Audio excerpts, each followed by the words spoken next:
We've only done 653 of these, and I can't even remember what they're called. This is very clever, Max, isn't it?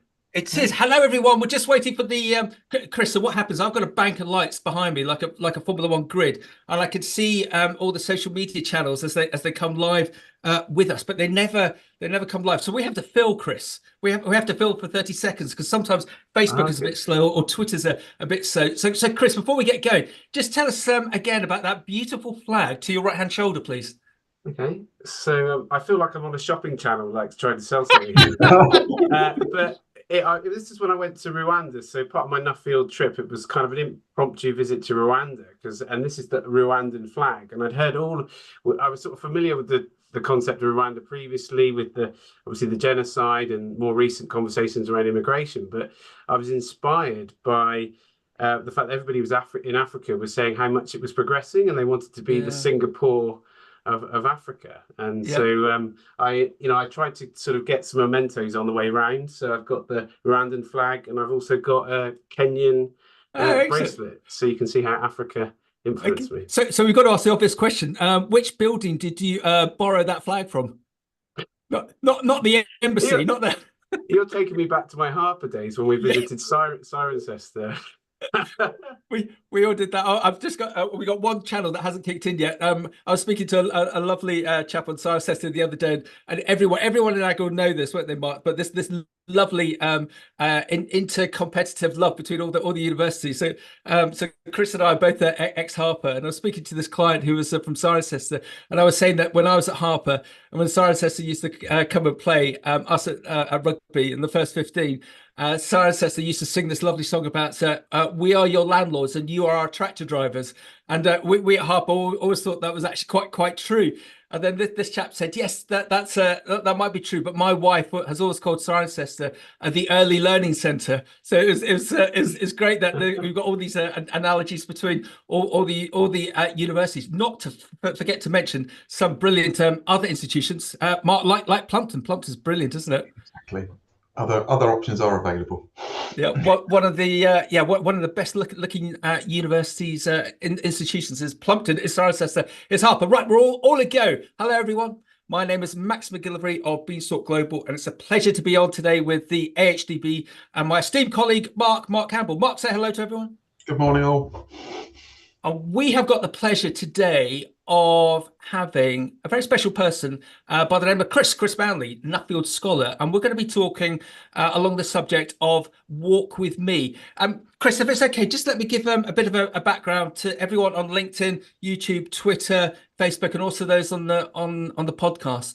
So we know how important it is to be inspired by both big businesses and individuals, which is why we're excited to present the Talking Leaders series, a monthly initiative from the AHDB, which sees a series of inspirational speakers share their life experiences and deliver impactful stories to the AgriLeader community. In our Jam broadcast, we're delighted to be joined by Chris, Nuffield scholar, on this topic of our conversation, which is Chris's Walk With Me campaign, which he's created, bringing farmers together with their supply chain partners to make a positive impact. To help others and raise awareness for mental health, Chris set up a campaign called Walk With Me, which aims to break the stigma surrounding mental health and create a safe space for people to talk. Chris has spent his working career in the food supply chain for large supermarkets and dairy and beef processors. Have a look at his LinkedIn profile. If it's okay, Chris, we'll put that on the post afterwards. This has involved providing strategic agricultural insight into the sourcing of beef, lamb, poultry, meat, and dairy, with a focus on managing supply, achieving high animal health and welfare standards, and leading on projects with producers for sustainability and environmental progressive farming practices. Chris is a Nuffield farming scholar who recently presented his report on leading your farm to success by knowing yourself, your team, and your community. Oh, what a great title. He grew up in a farming family near the village of Hemhock. Is that right, Chris? Hemiok. Oh, I got it. In the heart of the Blackdown Hills in East Devon, and studied agriculture at Harper Adams University, not Cirencester. Chris, was that a good intro? Would you like to add anything to that? Wow, Max, no, thank you very much. It's an absolute pleasure to be on the Talking Leaders podcast, and that's quite the intro. And actually, it makes it all worthwhile for the time that I actually spent writing it for my LinkedIn profile. But yeah, for me, you know, the Nuffield experience has been incredible, and I think as we sort of go along and develop this conversation, a lot of who I am is around sort of where I've come from, and so Hemiock actually is, I don't know if many of the audience will know, is the home of the Young Farmers Movement. So it's where it first started in 1921. So it was like the Hemiock Calf Club, and there was a milk factory there, and it was the whole idea of young people, both boys and girls, learning skills how to look after that dairy heifer and showing them. And the idea was that those skills developed, and then we had more dairy farmers, and then the kind of model grew from there. But no, I'm sure there's plenty of other stuff we'll talk about, but I'm really excited to be on the Talking Leaders podcast. Excellent, thank you. And this is an international audience. My mate George in California, who's a consultant in the salad sectors, he says, "What's Nuffield?" Oh, go on, give us the elevator pitch for Nuffield for those that aren't aware. But also there'll be quite a few of the younger generation who will know Nuffield and might be doing something like MDS, and it's a next logical step, perhaps. Just give us the elevator pitch for Nuffield, please, Chris. Okay, so Nuffield is a life-changing experience. Started in 1947 by Lord Nuffield, who was the founder of the Morris car business. He was a philanthropist of the time, a bit like a Jeff Bezos, but he had a passion for public health and welfare. For those in the UK will be familiar with Nuffield Health, Nuffield Gyms, but he met the president of the NFU at the time, and they had a discussion about how amazing it would be to give farmers an opportunity to travel the world in a practical sense, to learn about agriculture in different parts of the world and bring their knowledge back to benefit British agriculture. Fast forward to now, it's in over 16 countries across the world with multi sort of thousand alumni, but the key to Nuffield is about leading positive change, and it's ultimately through that kind of unique community where it's like a reciprocal relationship where ultimately we're all there to help each other out. And just to it's obviously very strong in the UK. You just had your Nuffield conference, haven't you? Yeah, so back in November, that was down in Exeter. And yeah, so it's in 16 countries around the world. I think the UK, there is 20 places each year, and we always get lots of great people apply. Australia is very strong. It's now branching out into South America. We had our first scholar from Poland this year. It's in the US. And the beauty of it is that it's there, yes, for practical based farmers, but also there's a really diverse group of people, anybody from sort of vets to nutritionists to people we've even got a couple of doctors actually that have a passion for nutrition and health. So, you know, it's a bit like, I always say it's like doing a vocational master's. Yep. Got it. Okay. When I've attended the conference previously, I haven't done Nuffield, but I'm aware of a lot of people that have done it. And I was going to say it's a rite of passage. That's the wrong terminology. I think for people that want to get more out of this sector, more from the community, and get even better exposed to agriculture, fresh produce, horticulture, not only in the UK, internationally, it can be the making of people, Chris.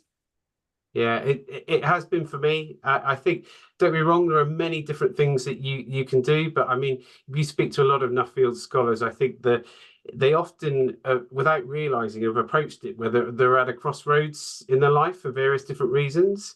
Yep. And I think it's seen as that gateway of, you know, how they sort of talk about, you know, you are sort of a reflection of the people that you surround yourself by. And the commonality with Nuffield scholars is that kind of get up and go mentality, the willingness to help each other and move things forward. And in that way, it's very transformative. I think that open-minded approach as well, and thinking, well, I've got a problem here.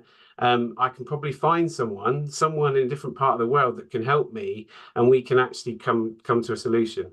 Yeah. My mate George in California is busy. He's just WhatsApped in. I think it's the middle of the night over there, and he's just said, "Surround yourself with leaders, and you will be a leader." Mark, what's your take on the likes of the Nuffield scheme, please? Oh, I think it's a fantastic initiative, and I think, like Chris says, it's that trust and that persuasion and that ability to actually go out and explore and learn something and then bring it back. And then with the network that the Nuffield offers around the globe, you're never too far away from someone who's got connections that will help you on your way, and that support to bring that information back. We're great supporters of the Nuffield Farming Scholarship at AHDB, and always support at least one scholar a year. Yeah, well done. Something to add, Max, as well, is that, building on Mark's point, is that all of the information from the Nuffield scholars over the years is publicly available. So we all write a report, and that's available online. And more recently, particularly this year, there are videos from the conference on YouTube, and we've also, it's been bestowed on us as sort of like an evolution of trying to communicate the messages, that there are some sort of specific videos that kind of have a visual on our whole trip. So we feel, so if any given topic within agriculture, I can guarantee you there's a Nuffield scholar over the years that has looked at it, and they're very willing to share their knowledge. So if you're looking for a speaker for your team meeting or your conference, absolutely come to Nuffield, because you've got some passionate individuals that want to make a difference. Yeah, well done. I remember going to a Cranfield University course a zillion years ago, and I had a great lecturer, and he said, you're here to learn, but 50% of what you're going to take away from this course, you're going to learn by us lecturing you. 50% you're going to learn at the bar. You're going to make some friends for life. I can guarantee that. And we all looked at each other and said, well, that's a bit jingoistic. But he was dead right. And I think this is exactly the same with Nuffield. My best buddy who runs a farm down in Somerset, who's ex-Harper and ex-Cirencester, but he did Nuffield, and he travelled the world and had a great time. And he said that quite often in his role, he's a leader of a 500-acre orchard business and has a bottling plant. He can get quite lonely. He can get quite commercially lonely. He gets a lot of pressure on, and he has this trusted network within his Cranfield community that he can lean on, so that if he's got a big decision to make and he needs someone impartial but understands the nuances, because you can't go to your solicitor or your accountant because they don't understand this wacky world of agriculture, but his mate from Dorset or his mate from Megavissi or his mate from Elgin who's done Nuffield can do. So he leans on them, and he says that's one of the best things, is that community within Nuffield. And he's got a son who's out in Australia with some of his Nuffield chums at the moment. So it works really well. So Chris, I suppose that's segueing into our conversation today, that our sector is amazing, but it's also very hard, attritional, and it can be quite lonely. It can be quite just look at looking at some of the people I follow on YouTube. It's been a hard year last year farming, and we do need a lot of support, and we do seem to be garnering this momentum to be supporting each other. And you've done something so innovative. It's so simple but so innovative. Talk to us about Walk With Me. Go, Max. Look, I think you touched on something that's really important. I think loneliness and isolation is a topic that I definitely think we should evolve in this conversation. But Walk With Me, a very simple concept, based on the fact that actually, for me, when I approached doing my Nuffield on very much looking at leadership, at the time, it was all about, well, could I meet these amazing leaders with various titles? And I remember speaking to Mark sort of beforehand and around it, and this was going to be fantastic, what we could learn from these leaders. And then during my journey on my Nuffield, I found I had a sort of personal relationship breakdown, and that sort of hit me for 6, and I ended up in sort of quite a depressive scenario, which really sort of knocked the legs out from underneath me. And to the point that I was sort of taking each day at a time, and there was a quite kind of difficult scenario where I sort of hit the bottom, and then I started sort of learning a little bit about what was going on and how I could perhaps help myself. And sort of I started off with looking at a toolkit. What are the things that would help me feel better, even if it was just by the hour.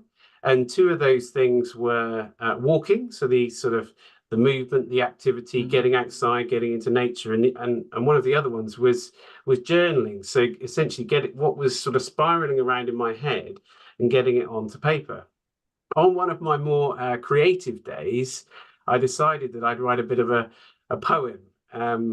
And I haven't really sort of threatened to sort of do it too much in public live, but there is a video available.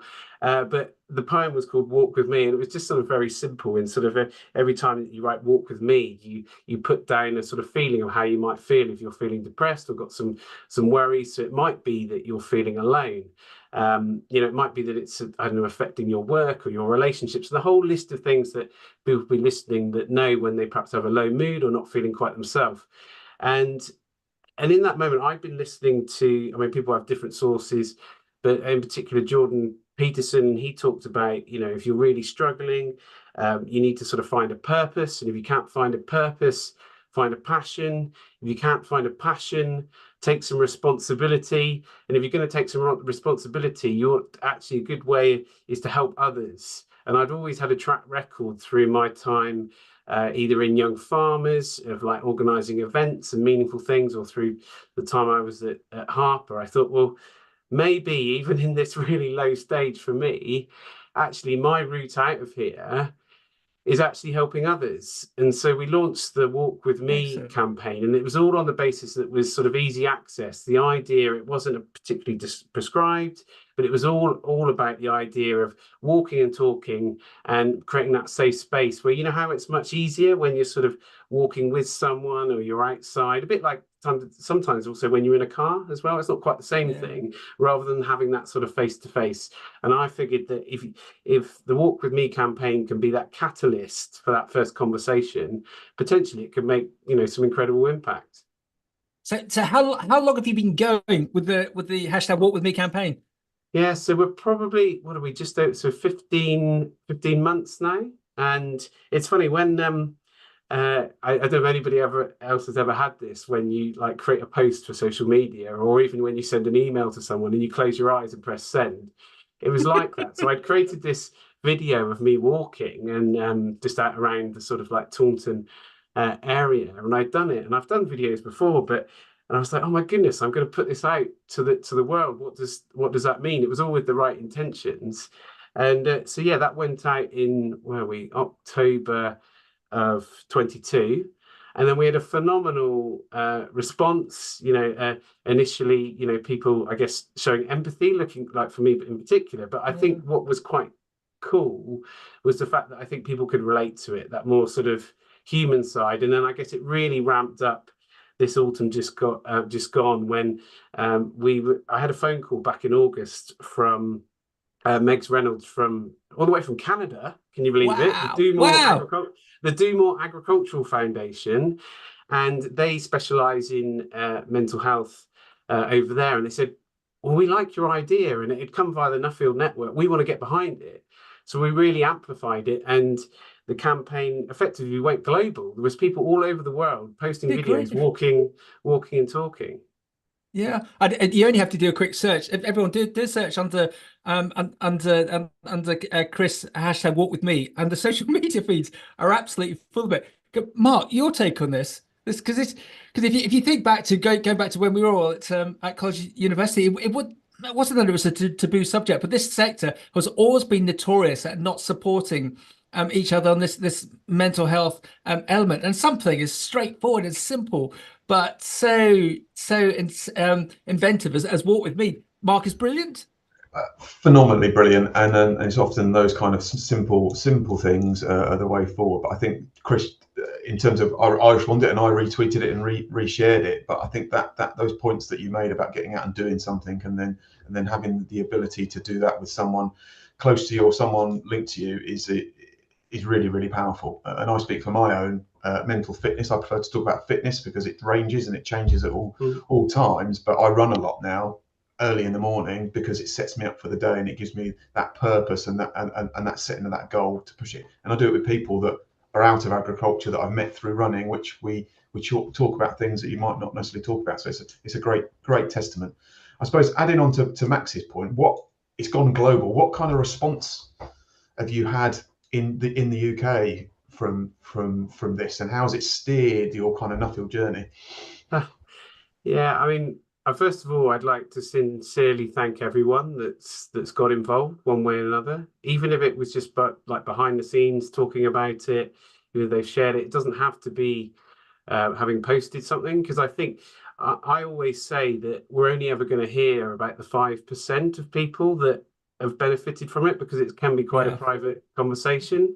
Yeah. But I think some more tangible things. So I think first of all, it's sort of agnostic in its existence. So it's not linked to one particular charity. So, you know, a big shout out to, you know, Farming Community Network, RABI, Yellow Wellies, DPJ Foundation, and others that have, you know, quite, you know, kindly adopted it in various different things that they were already doing. So I think it's important to say that actually this is something that has complemented things that are already going on.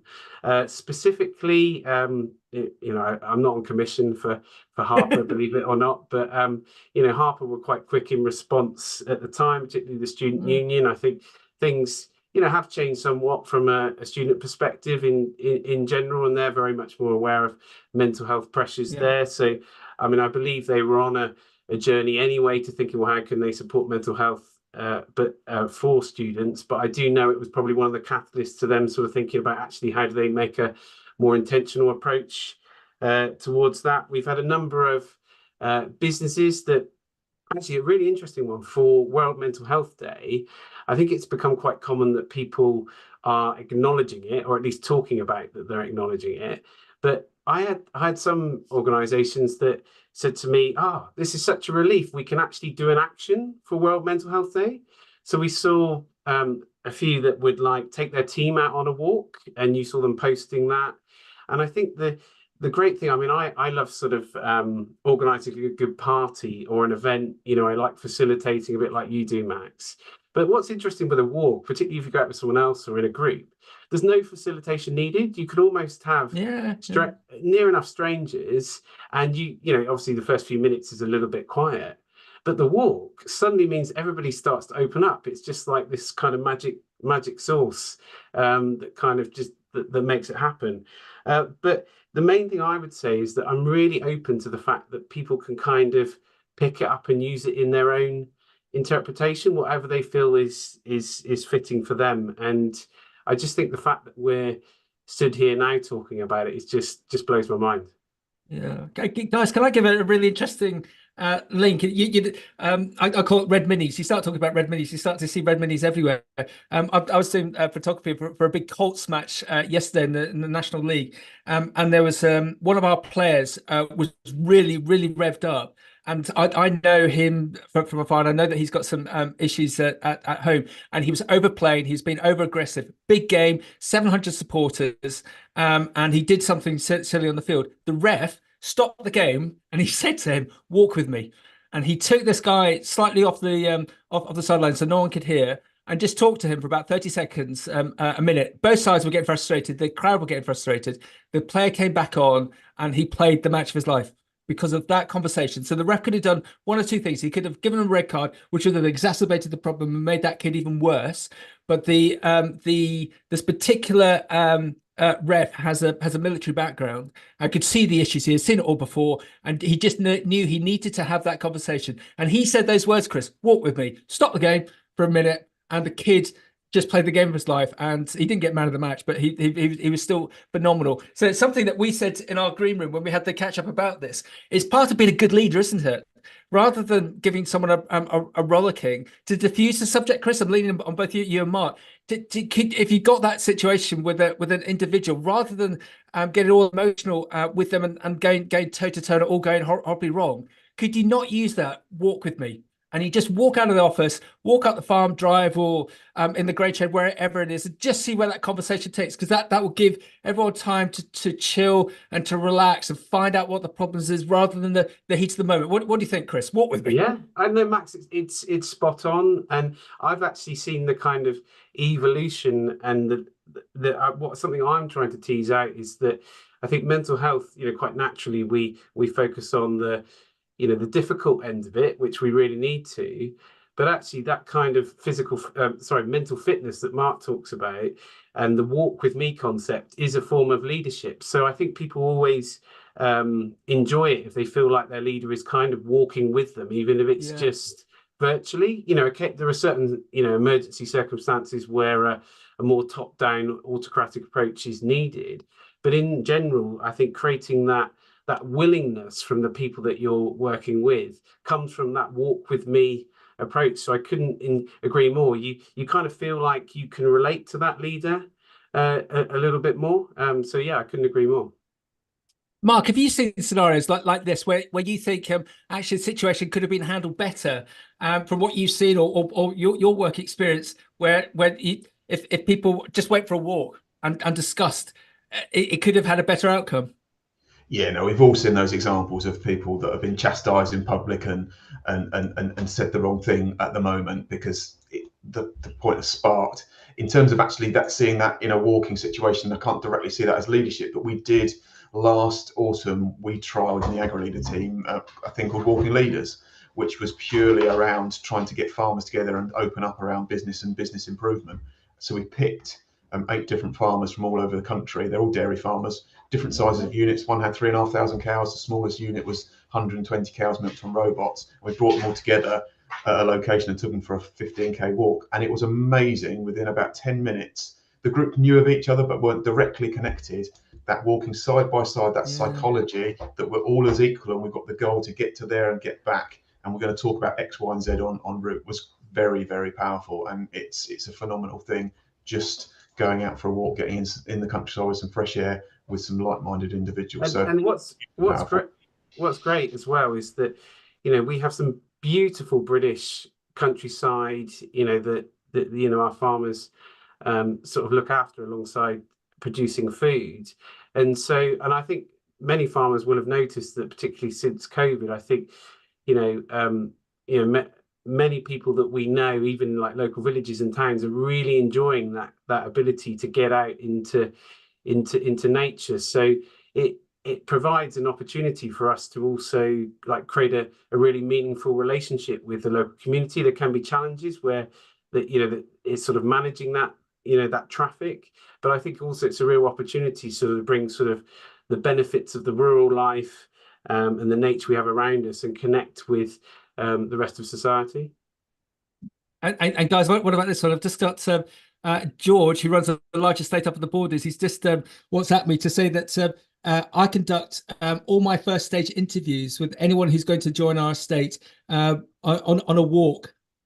So I've heard of this before, that rather than having sort of this, it's a bit like when you go to a bar and you got all this bar taps and things. It's quite confrontational to try and get a drink. A bit like having an interview. You're sat opposite each other. Whilst if you've got someone coming in, and they could be looking at 2 or 3 jobs. So in some respects, you've got to sell your business to them. He says he's got a spare set of wellies, but for different size feet for different size candidates. So people will come in and he'll say, right, we'll go for a walk, select your wellies, and off he goes, and he'll show them around the homestead element of it, and then bring them back into the office. So I suppose that's that whole thing, that we weren't actually built to sit at a desk. We were built to move around. But what a great way to find out about someone, to walk with me, and we'll have a chat rather than sitting in front of a desk and tell us 10 strengths. It's a great point, because like Steve Jobs quite famously did a lot of his meetings like walking, and I think actually, I mean, that in this whole arena around mental health, I think it's all important that we support each other. But if you look sort of specifically with men's mental health, often it's more of a doing thing. So perhaps a little bit more sort of like side by side, kind of like an action as well. So don't get me wrong, Walk With Me is inclusive for anyone that wants to get involved and walk or do an activity. But it's interesting, from something that I find is, I don't know if you come across the concept of like the men's shed or Andy's Man Club and that type of thing. And that's also that kind of whole like side by side, like having an activity that then is the conduit to the conversation. I don't know if you both have come across that type of thought process before. Go on, Mark. Yeah, no, definitely come across several of those, and We Talk Club's another one that springs to mind in terms of those things. And I think it is it's deferring from the big white elephant in the room, that when you talk about mental health, that's not for me. It's like you say, it's the deferred activity that then allows you to open up and express and share your feelings, your concerns, and support others. And chaps, Josh on the board has just asked them where are you going to take Chris? Where are you going to take this? Because I'm just thinking aloud. You look at the likes of Parkrun and the success of that, which is that there's everyone will know what Parkrun is, but on Saturday morning you go to park of your choice. It's all free, and you run 5 kilometers. And if you survive, you then get barcoded and you to get your time, and you move on. Chris, where do you hope Walk With Me is going to progress? Are you looking for it to be like a park run? Are you looking for organizer? Where do you want it to go? So I don't know. Anybody that knows me, I'm reasonably ambitious and love for things to grow. I think, although what I've learned about myself is and actually about what I'd call meaningful, sustained projects is actually, I think they need to. I almost call like trickle along, move along organically, and that's how I'd like Walk With Me to sort of happen. So in a way, my identity, although I'll be synonymous with it, I'll kind of fade a bit into the background, and this will become a kind of. I think I was speaking to a friend the other day who sadly lost his what was his best man a few years ago, sadly passed away due to cancer, and there was a close group of friends that were really feeling it. And he goes, Chris, I did it without realizing. He said, I got on our WhatsApp group and I said, look, guys, we need to get together for a walk to talk this through. And they went for a walk and then went for like a Sunday roast or something. And he didn't realize, but actually the influence, he'd been involved in the campaign and he didn't realize he'd done it. It was just something that was natural. So that's what I would wish it to be, where it becomes almost part of the subconscious and and I guess more broad than just agriculture. Because I think it's a concept, like if you look at the work that, say, what Roman Kemp is doing and various other ones in just more broader society, I think Walk With Me isn't just an agricultural thing. But from a practical sense, the partnership with the Do More Agricultural Foundation, they are really serious about it. So at the minute they created a page on their website. They've also got quite a bit more funding. So BASF, the agri-chemicals company, was involved in match funding any donations, and we've had a sort of a bit of a quieter period because you can imagine it takes a lot of energy. But the idea is that next year you'll see it ramp up again, and the idea is perhaps we'll have some of our own independent comms.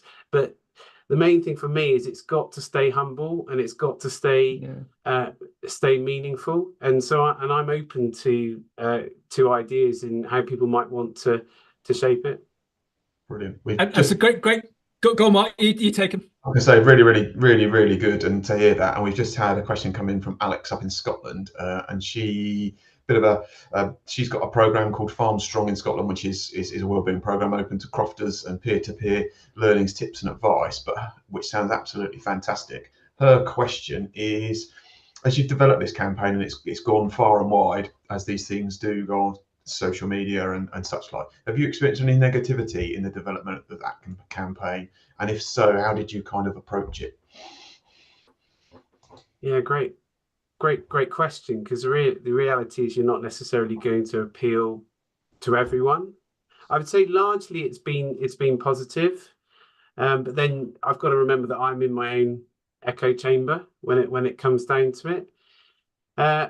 I guess what I have experienced, the interesting thing is, and I think I know it with myself with mental health, is that you tend to kind of ebb and flow about how you feel about things. And I think one thing I've noticed, because I've something on the side on a bit more lower key with my neighbour, I've set up something called Men Talk, which kind of relates to that conversation around doing activities. And I think what's interesting is that people will be on different stages. So someone might be in a really difficult position versus someone might be partway through their recovery versus someone might feel that they're really, on point at this moment. And sometimes people don't, I think when they see it, this might seem like a complicated answer, but it means different things to different people. And sometimes people will look at it and be like, wow, actually, I'm not that, might feel that I'm not at that stage. That's not for me. They might associate it with only people that are having a difficult time. And that's probably the kind of nuanced feedback I've had. So and maybe some people that are less comfortable with opening up, and maybe that's okay as well. They might want to deal with it in their own time. So some people might feel that, like, well, you don't have to open up, and that's true. So I think it all depends on how the individual is feeling at the moment and what their experience is. I don't say it's necessarily been negative feedback, but I don't think people want to assume that. I think they always feel that it's like we're forcing people to open up, when actually that isn't the case. The idea is that we're just trying to create a space where it's safe for people to talk. Yeah. Well, and Alex, just to jump in, states we'll be running a series of walk and talk events throughout Scotland over spring, summer, and love the idea of walking, talking, sharing food, and making a positive impact in rural areas. Sally says, "Love you, Chris. When will you walk with me again?" Sally, what about me? What about Mark? Yes, Sally, we can walk again. I've got no visual of who's on the call, but I'm always up for walking and talking. That's for sure. Excellent. So my mate George is busy. He with questions. He wants to know how proactive should this be? Walk with me. What should it be a daily thing, a weekly thing, or a spontaneous thing? What's your advice? So I think so. Momentum and consistency is important here. So people think this is a crazy routine that I have in mind. I mean, there's lots more now that I've kind of evolved into in terms of what I eat and my exercise and that kind of thing. But I think getting that consistency. So if you think it's part of my like morning routine, every morning I will get up and walk. And they say, I think, like a minimum of 20 minutes, particularly out in nature, is a real game changer. So I think getting that into your diary. I think if you're, particularly say if you've got jobs where you're like working from home as well. I know we're talking largely about farmers out and about. If you're this time of year where maybe you're not seeing daylight because you're behind a screen, it's allowing. I would encourage any employer to allow their people working from home, or even just in general, to get out and have a walk during the day. Because imagine if that kind of, and the only time you're getting in the day is dark, that it's understandable why you don't feel great. Well done, Mark. You take the next one. Oh, yeah. Sorry, we've had another question come in from Jock, and he said he had the privilege to hear your presentation at the Nuffield conference, which was truly inspiring, and thinks that you have hit something that will help people and help themselves. How do we move away from the negative connotations of mental health and move towards a more positive conversation? And he liked my comment about fitness, which thank you for that. Which what do you reckon? Yeah. So. So actually this is linked. I always like to reference other good stuff that's going on. So obviously you talked about mental fitness. I mean, we saw the wonderful that Edens did with like Lens Light, and they talk about positive mental health or positive mental fitness, I think, or something on that kind of line. But I think that's key. But then I think I'd like to also be, don't get me wrong, it's not just me. The reason the Walk With Me campaign is gained is because of the Mexican Wave, the amazing people, like the fantastic little like group of people that are behind it. But I think the important thing is that if we're looking at high performance now, so if you're listening to like the High Performance Podcast, Diary of a CEO, etc., those people that are on it now are absolutely looking at their mental and physical health. So, this is brilliant for this sort of talking leaders, because we might talk about various techniques, what works, personality profiling, but back to sort of my findings and kind of the initial one of knowing yourself. We've all got one body, and it's a lottery on what that's like. But if you can look after your own body and your own mind and bring your best self, and part of that is that kind of mental health. So now that I would say on the whole I'm quite a way through from where I was when I was at my worst, I'm holding on to that journaling every day of when I wake up in the morning of how am I feeling? How is my body feeling? What am I feeling nervous about? What action am I going to take? What are my priorities? And then at the end of the day, it's what have I learned? What am I thankful for? What's going to make tomorrow even better? So all those principles that you have maybe when you're feeling in a really difficult spot, that toolkit, are just as relevant when you're trying to achieve high performance. And so I think that is how I think you'll find it in from a societal point of view, that people will really start to cotton on that actually it's the key to living your best possible life. Well done. Well done. Edward from Suffolk says, I have got a generational issue. My father hasn't written a will and is fit, but in his 80s. We've tried everything, farm advisors, farm consultants, solicitors, accountants, to try and get him to sort out the next stage of the farm, of the inheritance. Do you think walking with my father on a regular basis will help, Chris? Yes. Why? So that's a single word answer. However, there's a couple of things here. So fellow Nuffield scholar, for anybody that was at the conference that presented just after me, Peter Craven, watch his video, and he talks about the family charter. And I believe actually, I'm not on commission for Peter either, but I think he's actually going to set up his own little business that's on succession. But if you look on the Nuffield YouTube presentations, really worth a watch. He's a lovely guy coming from his difficult personal story. So yes, definitely going on a walk. But even if in a sort of farming context, even if it's going out and checking the cattle, going and checking the crops, that kind of doing activity. I'd also say from a personal point of view, I have an amazing family, having been brought up on a farm, but we're not used to talking about that kind of stuff either. And I'm sure there's many people across farming that whole succession chat is difficult. Yeah, because if you remember, we talked about this in our briefing note. I'm still stunned by this statistic that over 1/3 of farms in the UK still don't have a succession policy, and there's enough people. It's great that if Peter's going to do that sort of thing, but just to start that conversation, Mark, what do you think? Just to be able to take the parent or the parents out to, as you say, walk the field and just bring into that conversation. It's not going to happen overnight, guys. I was always taught in the murky world of sales that you've got to sometimes ask for the thing that you want 5 times. So it might take 5 long walks to just start the conversation to get where you wanted to go, Mark.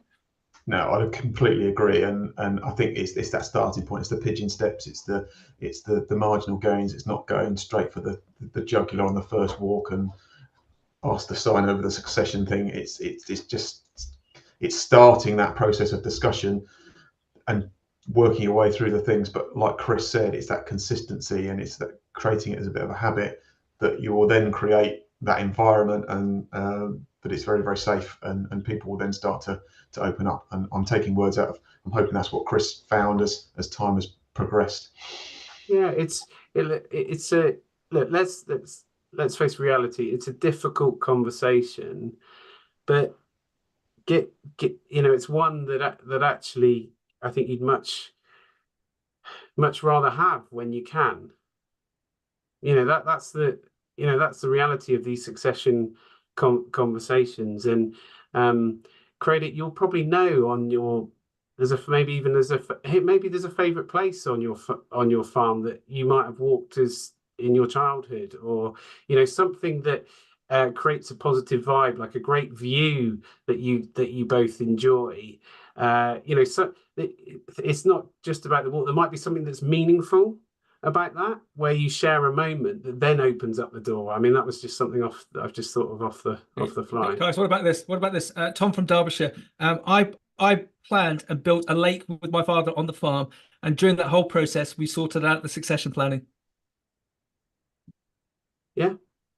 Okay. So that's that whole doing thing, isn't it? Yeah. So a creation of something. So are you making something? I mean, it's not quite as ambitious, but I'm sure there's many people making lambing pens at the moment in various forms, and and other activities like that. Doing thing, could really open that door. It's linking back to the key points that you made about passion and purpose.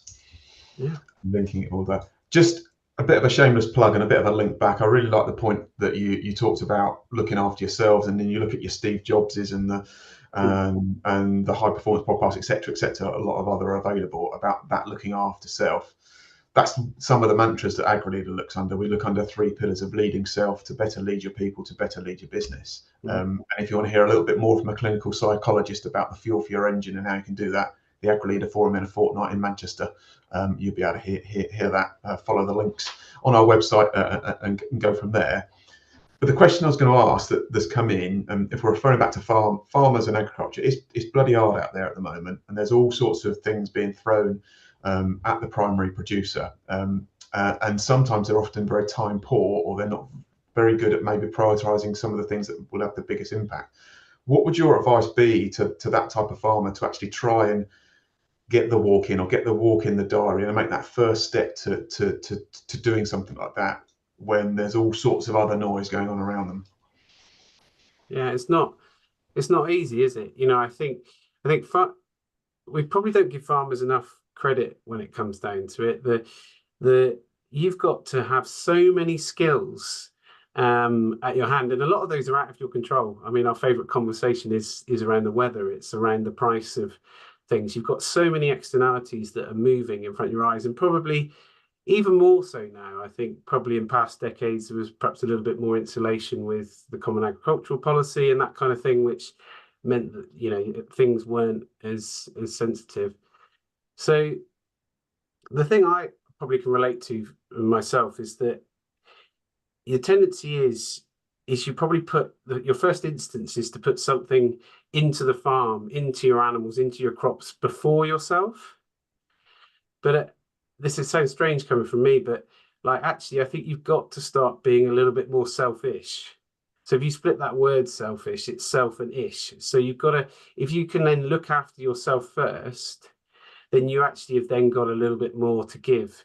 It's obviously easier said than done, but maybe it's thinking about starting with something small. Even at a small period of time, there might be a moment in your day that it might not be ideal, where you think I've got a whole afternoon, but it might be 20 minutes, it might be half an hour that you can start off with. It might be, you might also, another way of thinking about it is not just thinking about it as something singular, maybe compound it with something else that is positive that you want to do. So it could be, well, that's the time that I have some quality time with my wife or with my kids, and we go for a walk, or we do an activity that is fulfilling for us. So you've started off by justifying it for other reasons. It might be that thing where that you've got to go and, check that field or that group of sheep. It's something you can label it with some other reason that maybe gives you that justification to start off with, and then once you realize the benefit, you'll start to kind of allot that in. But I think it's definitely making time for it. Wow. Mark, it's like running out of time. Mark, do you want to wrap up? Yeah, no, it's some really powerful stuff there, Chris, and your journey on the Nuffield, that's from some personal experiences. And thank you so much for being very open and honest about those experiences and how that has changed your perspective of your Nuffield, and went down on a slightly different route, which from what I gather and the work that I've done with Nuffield, that's one of the key purposes of the experience, to actually find yourself and really dig into the why. But I think that simplicity of going for a walk and linking it with some purpose and something really, really positive. And like you've just said, farming's really, really busy, and there's lots of things going at us. And I always think that as an industry, we're very, very resilient. Whatever gets chucked at us, the majority of people, they ride the storm and they come out the other side and they go again, and try and come back better. It's how we harvest that and ensure that there's time for ourselves to unload and to kind of get those kind of thoughts and stresses and strains out in the open is really important. I think that little point that you said, that it could be just going to check the sheep with Sarah or John or something, and just that 10 minutes, it could be picking the kids up from school. I love picking my kids up from school, but maybe parking or walking somewhere else. So there is a slight period of time that you can then start to create that habit. And I know for me, with my running, 3 years in, it's having that regular thing in my diary with someone that I've committed to going to do something that's then perpetuated. So yeah, no, thank you. Well, that commitment, like, and actually, I guess it's another shameless plug. I believe there's the Run 1000 event going on this month, which is again highlighting the sort of benefit of running and also walking and moving linked to mental health. And it's I would just sort of like to add as well. There was one. This was a sort of a saying or a quote, because I haven't given any quotes yet. Was this was from RAF Air Chief Marshal Sir Michael Graydon, and this is linked to leadership. When you treat people as human beings, that is leadership. Without this, it's just management. Yeah, brilliant. Well done. So, Jez, we could talk for hours on this. I've got George from the Borders. He's got two things to say. You've got very good internet in Rwanda. So could you just clarify, Chris, that you're not just wave your flag again for those that dialed in late. Chris went to Rwanda as part of the Nuffield Scholarship, and he managed to get that flag. And I think George is playing with us, but he thinks you're in Rwanda. So shall we keep with it, Chris, and just say that you're in Rwanda now? Just in the boat. It's a great country, and they're aspiring to be like Singapore, and most of them are Arsenal fans, which suits me. So I'm quite happy with that. Excellent. And George says you need to be applauded. What you're doing is going to be a game changer, especially if the whole sector adopts it. Mark, would you concur? Yeah, no, definitely. And like I said, thank you very much again. And follow the campaign on social media. And like Chris said, for the Nuffield, there's so much we can get out of Nuffield in terms of the reports and things like that. And your session, Chris, and the presentation after you, for me, I had the great privilege of going to the conference this year. It was probably my best session of the week. So please utilise that and push forward. Yeah, and I'd like to thank almost on behalf of Nuffield, thank AHDB for supporting the conference. There's a huge amount of synergies between the work that AHDB is doing and Nuffield. It's transformative. I think all of us Nuffield scholars genuinely want to give back, and I think that's where AHDB is coming from as well. Excellent. Right, Chris, just to wrap up, give us the elevator pitch for #WalkWithMe, please. #WalkWithMe is all about getting outside and creating a safe place for people to walk and talk and break the stigma around mental health. It's very simple. Just get outside and walk, post a video, and get it out there on social media with the #WalkWithMe. Boom. Mark, anything to say? Anything else to wrap up on? Fantastic. All I say is, as the day is, today's Blue Monday, which deems as the most depressing day of the year. I think we've added some positivity. What a great campaign that Chris has got that complements the great work of all the charities in the UK. So yeah, all I say is just get involved and go for a walk. So thank you very much. Excellent. And guys, before we wrap up, George from the Border says he's investigating flights to Rwanda immediately. He'll be with you in under 24 hours, Chris. So we'll just let that one run. Yeah. Well done, everyone. That was brilliant. Really enjoyed that. #WalkWithMe. Look out for Chris Manley online and #WalkWithMe and walk with me. Brilliant. Thanks, guys. Thank you.